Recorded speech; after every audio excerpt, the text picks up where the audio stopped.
नमस्ते दोस्तों, आप सभी का स्वागत है हमारे YouTube channel future computer Jhalrapatan में। दोस्तों, जैसे कि आप जानते हैं कि हम लगातार आपके लिए नए नए वीडियोस लाते रहते हैं। आज का वीडियो दोस्तों कॉलेज से रिलेटेड है, जिसमें आपको कॉलेज का फॉर्म भरना, रेगुलर फॉर्म भरना और एग्ज़ाम फॉर्म भरना बताएंगे।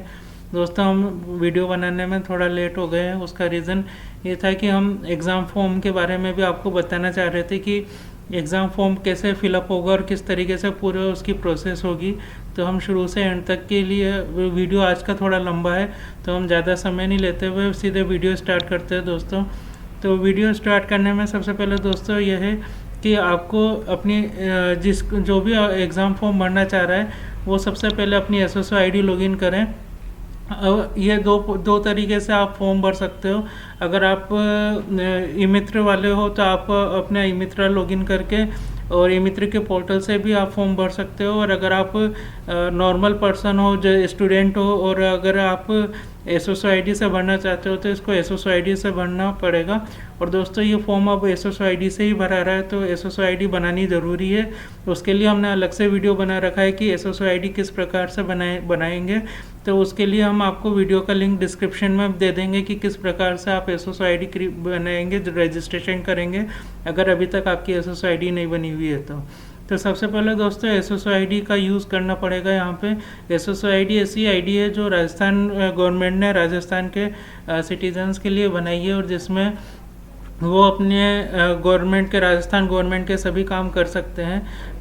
तो दोस्तों, यहाँ पे सबसे पहले आपको SSO ID लॉगिन करनी है।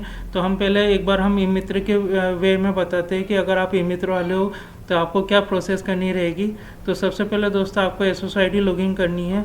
लॉगिन करने के बाद जब वो ई मित्र कियोस्क जो है वो बायोमेट्रिक लगा के अपना वेरिफिकेशन करता है, तो उसके बाद यहाँ पे सर्च का आएगा। तो अपन को यहाँ पे यूटिलिटी सर्च में जाना है। यूटिलिटी सर्च में जाके आपको DCE लिखना है। जैसे आप DCE लिखेंगे तो यहाँ पे एक ऑप्शन आएगा DCE online admission form filling, इसको आप सेलेक्ट करना है। जैसे आप सेलेक्ट करोगे तो आपको थर्ड पार्टी पोर्टल पे ये रिडायरेक्ट करेगा। तो थर्ड पार्टी पोर्टल पे जैसे आप रिडायरेक्ट होंगे तो DCE की वेबसाइट पे आप रिडायरेक्ट हो जाएंगे और वहाँ से आपका फॉर्म फिलअप की प्रोसेस स्टार्ट हो जाएगी। अब दोस्तों हम बात करते हैं कि अगर आप नॉर्मल सिटीज़न हो, यानी सिंपल स्टूडेंट्स हो, और वो अपनी SSO ID से लॉगिन करता है, तो लॉगिन करते ही दोस्तों आपके सामने ये पोर्टल आएगा जिसको डैशबोर्ड बोलते हैं। इस डैशबोर्ड में आपके पास सामने बहुत सारी एप्लीकेशंस होगी। तो इसमें आपको यहाँ पे क्विक सर्च पे जाना है, और क्विक सर्च पे आपको जाके यहाँ पे कॉलेज लिखना है। जैसे आप कॉलेज का COL भी लिखेंगे तो यहाँ पे आपको DCE करके डिपार्टमेंट ऑफ कॉलेज एजुकेशन की एप्लीकेशन सामने आ जाएगी। आपको इसको सेलेक्ट करना है। सेलेक्ट करते ही दोस्तों आप जैसे ही इसको ओपन करेंगे तो सबसे पहले आपके सामने यहाँ पे इस तरीके का पोर्टल ओपन होगा। तो दोस्तों, चाहे आपने ई मित्र से इसको लॉगिन करा हो, चाहे आपने SSO ID से लॉगिन करा है, तो आप इस पेज पर आ जाएंगे। इस पेज पर आने के बाद दोस्तों यहाँ पे एडमिशन पॉलिसी के बारे में बताया गया है, जो नियम है उसके बारे में। यहाँ पे जनरल इंस्ट्रक्शंस है, यानी जो आपको फॉर्म भरने के लिए हेल्प दी हुई है वो यहाँ पर है। फॉर्म भरने के चरण, यानी क्या क्या स्टेप्स आपको फॉलो करनी रहेगी फॉर्म भरने के लिए। दोस्तों, एक चीज़ है कि ये रेगुलर एडमिशन के फॉर्म है, जो कि 12th पास स्टूडेंट्स फॉर्म फिलअप करते हैं आगे अपने कॉलेज की एजुकेशन कंटिन्यू करने के लिए। इसमें मेरिट लिस्ट बनती है और मेरिट लिस्ट के बेस पे उसका सिलेक्शन होता है, रेगुलर एडमिशन का सिलेक्शन होता है। तो यहाँ पे उस प्रक्रिया के बारे में पूरा आपको यहाँ पे बताया है। इसके बाद इससे रिलेटेड कुछ क्वेश्चंस है, यहाँ में ये मित्र की रेट्स है, और यहाँ पे पूरा एडमिशन शेड्यूल है कि कब कौन सी प्रोसेस आपकी रहेगी, जैसे फॉर्म फिलअप करना, डॉक्यूमेंट सबमिट करना, मेरिट फीस जमा करना, मेरिट लिस्ट चेक करना, वो सारी जानकारी आपको यहाँ पे मिल जाएगी। इसके बाद दोस्तों ये लेफ़्ट वाले पोर्शन में जो डाउनलोड सेक्शन है, यहाँ पर कुछ फॉर्म्स की ज़रूरत, फॉर्म भरते टाइम कुछ फॉर्म्स की नीड होती है, वो कैटेगरी के अकॉर्डिंग है। अगर आपकी कैटेगरी OBC की कैटेगरी है तो यहाँ पे आपको OBC MBC कैटेगरी के लिए एक नॉन क्रीमी लेयर का एफिडेविट होता है, वो आपको यहाँ से डाउनलोड करने के लिए मिल जाएगा। इसके बाद दोस्तों यहाँ पे EWS कैटेगरी के जो स्टूडेंट्स हैं, जो मतलब जनरल कैटेगरी में आते हैं और EWS सर्टिफिकेट बनवा रखा है, उनके लिए ये वाला फॉर्म है। इसके अलावा ट्रांसजेंडर्स के लिए यह इनकम सर्टिफिकेट के लिए येलो फॉर्म यहाँ से डाउनलोड कर सकते हैं। गैप के लिए गैप ईयर सर्टिफिकेट यहाँ पे डाउनलोड हो जाएगा। ऐसे ही अगर आप एग्रीकल्चर वर्कर हो, यानी मतलब आपके पिता या आप खेती और श्रमिक हो, तो उससे रिलेटेड यहाँ पे शपथ पत्र डाउनलोड हो जाएगा। इसके बाद दोस्तों यहाँ पे कोर्सेज की लिस्ट है, यहाँ पे फॉर्म फिलअप का है, तो आपको यहाँ पे click here for application form पे जाना है। और एक बार आप फॉर्म जब डाउनलोड कर लेंगे तो यहाँ पे आपको प्रिंट एप्लीकेशन फॉर्म के लिए ऑप्शन आ जाएगा। तो यहाँ पे आप उस एप्लीकेशन को प्रिंट निकाल सकते हो अगर आप उस टाइम नहीं निकाल पाते हो तो दोस्तों अब यहाँ पे हम क्लिक हियर एप्लीकेशन फॉर्म पे जैसे ही क्लिक करेंगे तो आपके सामने सेकंड जो ऑप्शन है कॉलेज की लिस्ट आ जाएगी। यहाँ पे दोस्तों ये जो हमने लिस्ट खोल रखी है ये सारे ही कॉलेजेस की लिस्ट है। जैसे कि आप यहाँ पे देख रहे हैं तो सारे जिलों के कॉलेज की लिस्ट है यहाँ पे। तो ये हमने सारे कॉलेज की लिस्ट एक बार के लिए ओपन करी थी। तो यहाँ पे आपको सबसे पहले आपका ज़िला सेलेक्ट करना रहेगा। तो जैसे आप ज़िला सेलेक्ट करेंगे तो दोस्तों आपका यहाँ पे आपके ज़िले में कितने कॉलेजेस है उनकी लिस्ट ओपन हो जाएगी। वो ओपन होने के बाद जैसे अभी हम यहाँ पे झालावाड़ सेलेक्ट करेंगे तो झालावाड़ के कॉलेज की लिस्ट यहाँ पे ओपन हो जाएगी। फिर ये जैसे यहाँ पे झालावाड़ के जितने भी कॉलेज है, गवर्नमेंट कॉलेजेज है, वो यहाँ पे ओपन हो गए।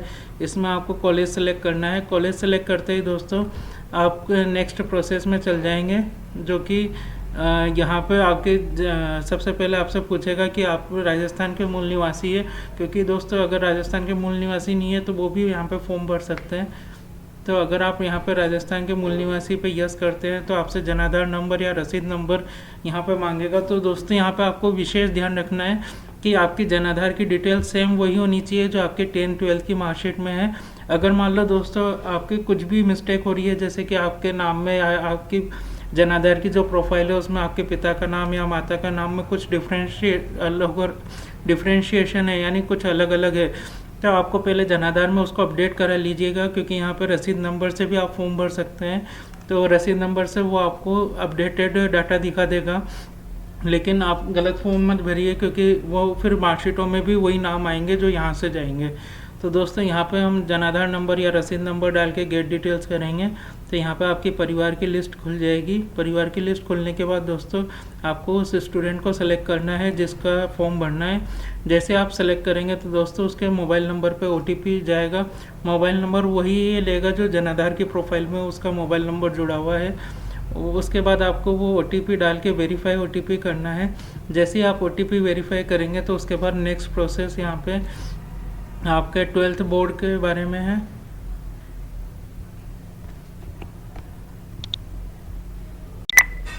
इसके बाद दोस्तों यहाँ पे आपको उनके 12th की बोर्ड के अकॉर्डिंग यहाँ पे सिलेक्शन करना रहेगा।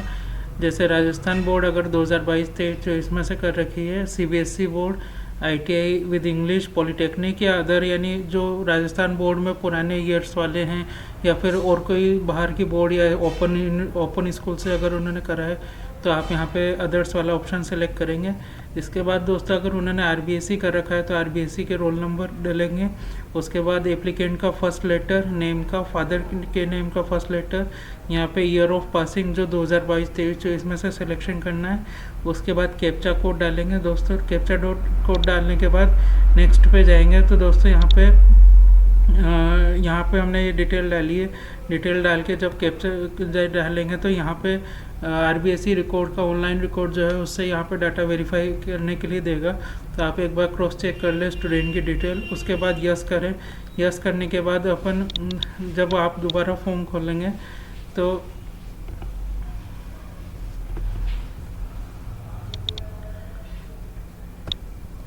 दोबारा फॉर्म खोलने के बाद दोस्तों यहाँ पे पूरा फॉर्म आपका ओपन हो जाएगा, जिसमें कुछ डिटेल्स तो पहले से ही फिलअप रहेगी और कुछ डिटेल्स के बारे में हम देख लेते हैं।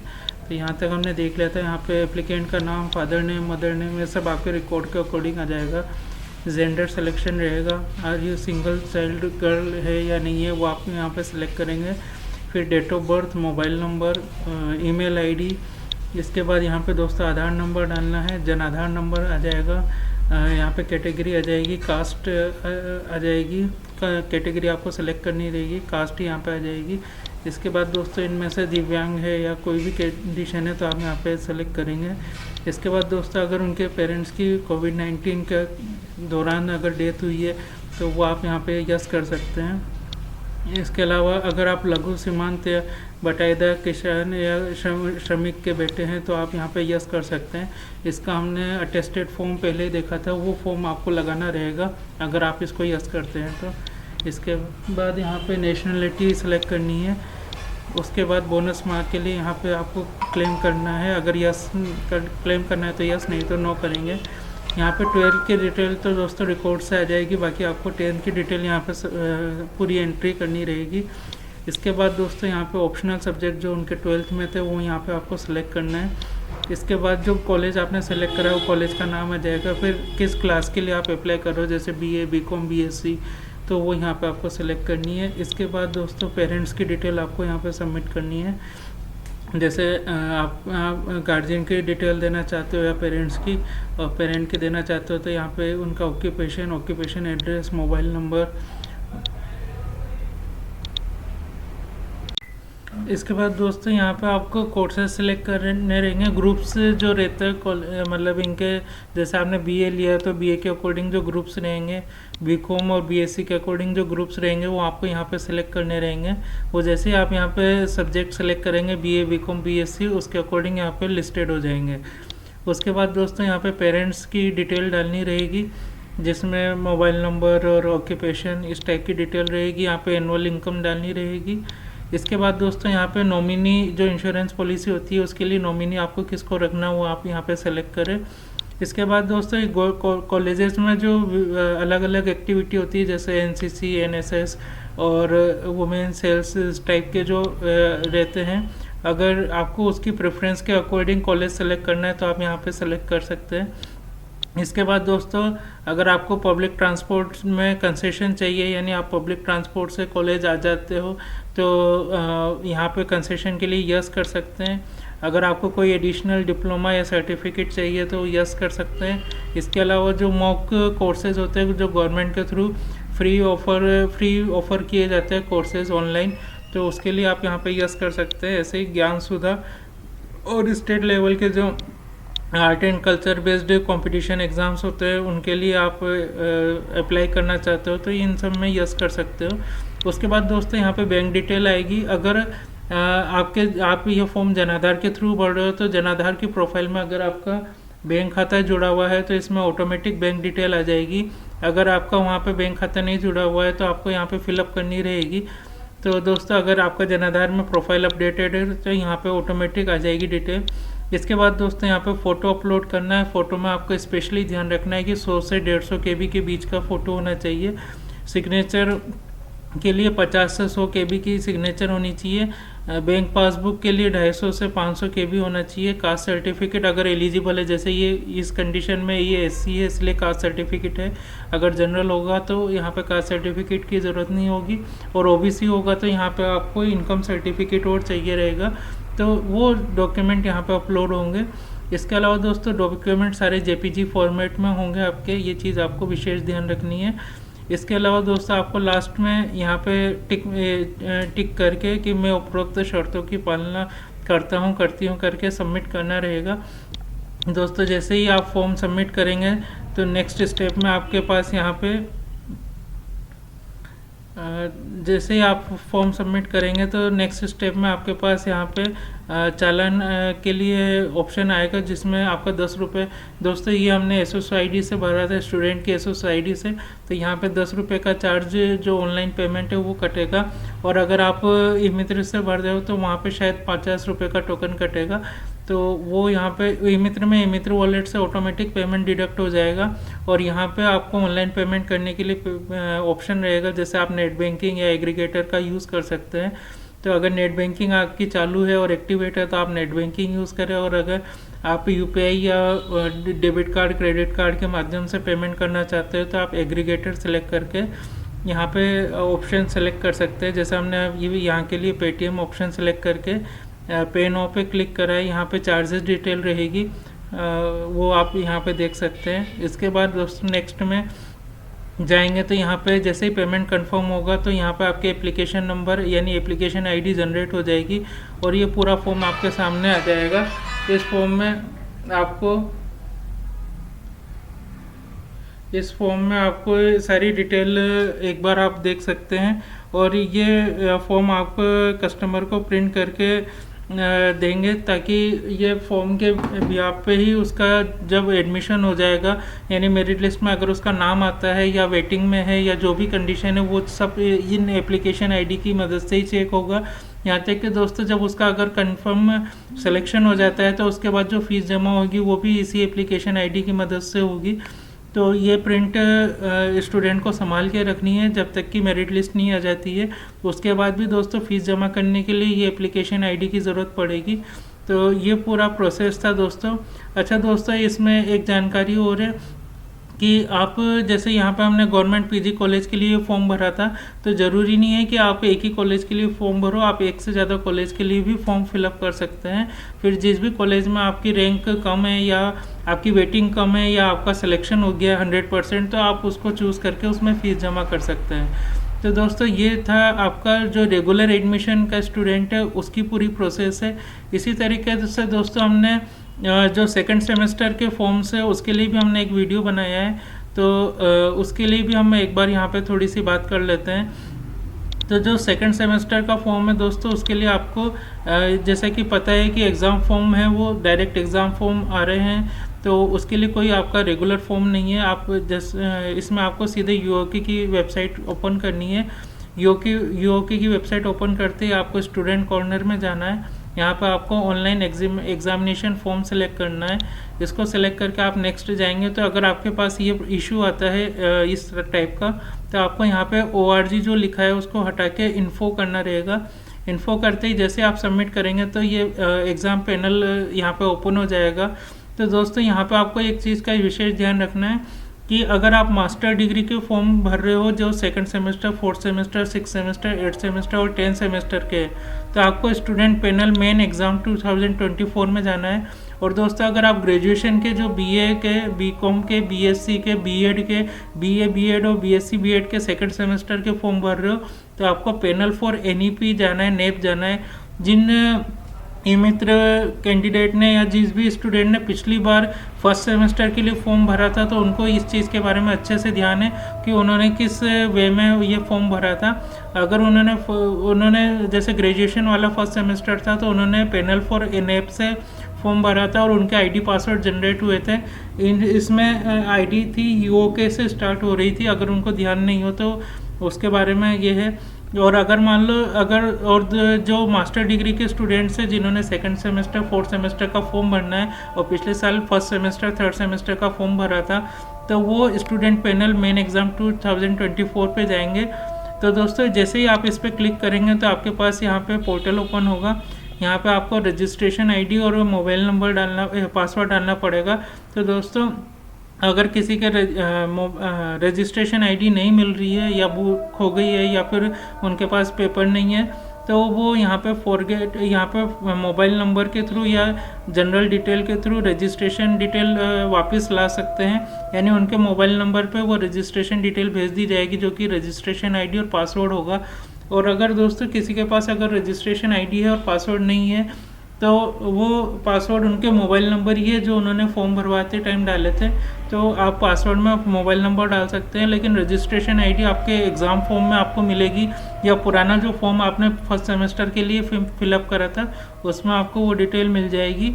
तो यहाँ पे आप एप्लीकेशन नंबर जो था वही यहाँ पे रजिस्ट्रेशन ID है, तो यहाँ पे आप डाल के, जैसे यहाँ पे हमने बताया कि अगर आपको रजिस्टर्ड मोबाइल नंबर याद है तो आप मोबाइल नंबर डाल के गेट लॉगिन डिटेल्स करेंगे तो आपको OTP के माध्यम से ऐसे मैसेज भेज दिया जाएगा। और अगर आपके पास मोबाइल नंबर याद नहीं है आप तो रजिस्ट्रेशन डिटेल भेज कर डालकर भी ये चीज़ कर सकते हैं।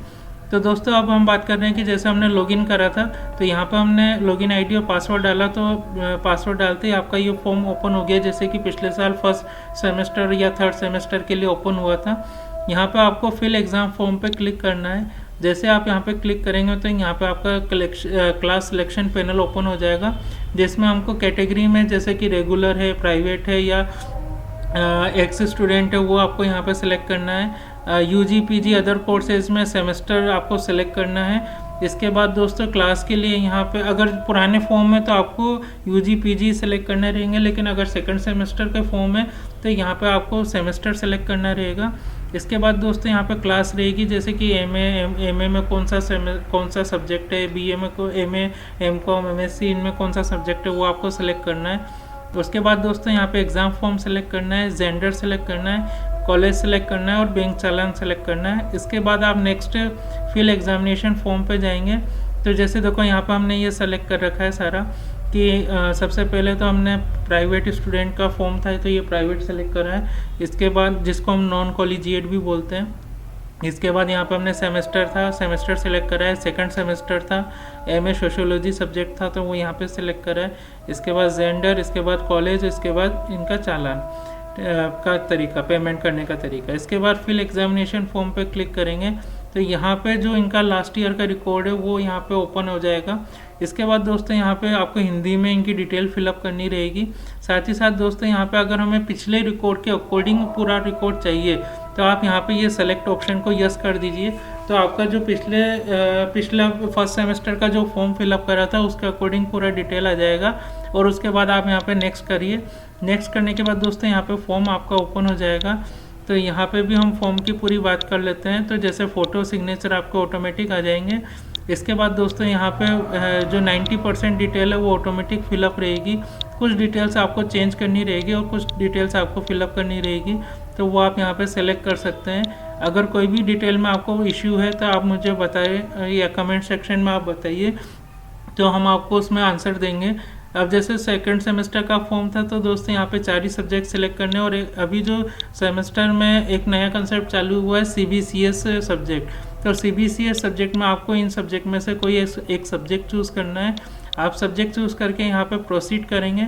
प्रोसीड करते ही दोस्तों यहाँ पे चालान जनरेट हो जाएगा, जिसमें चालान में आपकी ये पूरी डिटेल आ जाएगी जैसे कि पहले भी आती थी। तो ये चालान का पेमेंट आप करेंगे।